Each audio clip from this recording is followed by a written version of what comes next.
ఈ వీడియోలో మనం ఇన్ ఆర్డర్ టు ను ఇంగ్లీష్లో ఎలా ఉపయోగించాలో తెలుసుకుందాం.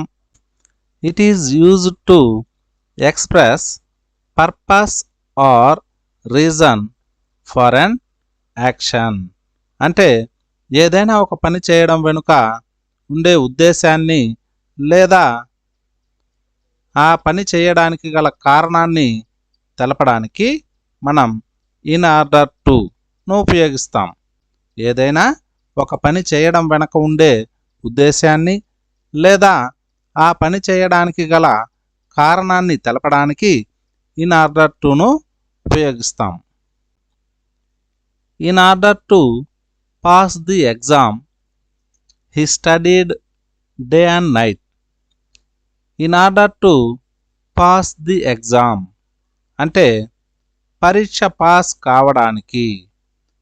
He studied day and night అంటే అతడు పగలు రాత్రి చదివాడు.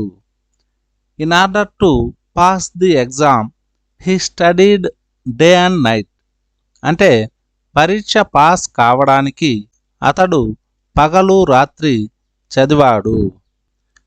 In order to lose weight she started exercising daily అంటే బరువు తగ్గడానికి ఆమె ప్రతిరోజు వ్యాయామం చేయడం ప్రారంభించింది.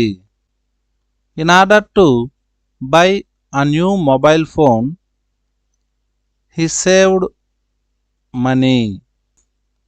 In order to buy a new mobile phone అంటే కొత్త మొబైల్ ఫోన్ కొనడానికి.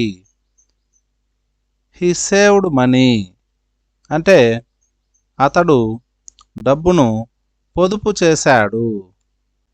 In order to avoid traffic she took a different route అంటే ట్రాఫిక్ను నివారించడానికి ఆమె మరో మార్గాన్ని ఎంచుకుంది. In order to protect the environment we should plant more trees అంటే పర్యావరణాన్ని కాపాడడానికి మనం మరిన్ని చెట్లు నాటాలి. మ్యాచ్ గెలవడానికి వారు ప్రతిరోజు ప్రాక్టీస్ చేశారు. దీన్ని ఇంగ్లీష్లో ఎలా చెప్పాలో కామెంట్ సెక్షన్లో కామెంట్ చేయండి.